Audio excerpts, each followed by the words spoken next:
اب ہم میں سے ہر ایک، اور خصوصاً آپ لوگ جو نوجوان ہیں، وہ اپنے ان نوٹسڈ سیلف کو پہچانیں۔ پہلے مرحلے پہ اسے دریافت کیجیے کہ میں اپنی غفلت کا کس حد تک شکار ہوں۔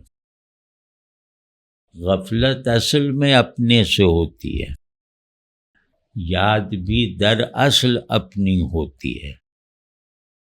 تو غفلت بھی پھیلاؤ رکھتی ہے، یاد بھی پھیلاؤ رکھتی ہے۔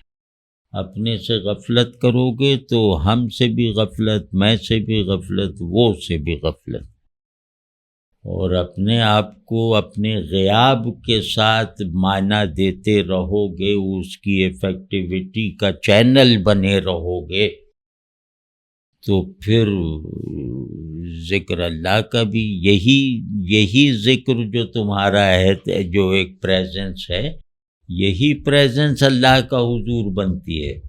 وہ کوئی الگ سے صلاحیت تھوڑی آتی ہے بھئی، بینائی تو یہی ہے۔ اب اس سے چاہے جا کے شراب خانہ دیکھو، چاہے سنگ اسود دیکھو، واضح ہے نا۔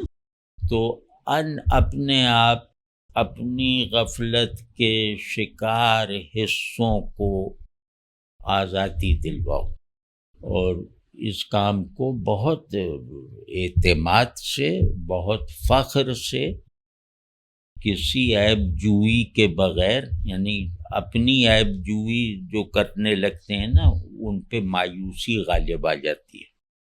میں نے خود کو دانستہ جو اپنی نظر سے چھپا رکھا ہے، میں اب یہ حرکت سے باز آتا ہوں اور پچھلا کفارہ ادا کرتا ہوں کہ کیا میں نے نظر انداز کیا۔ اب وہ سب محفوظ ہے، وہ کوئی ایسا نہیں کہ برف کی سل تھی، آپ نے غفلت برتی، وہ پگھل گئی ہوگی، نہیں۔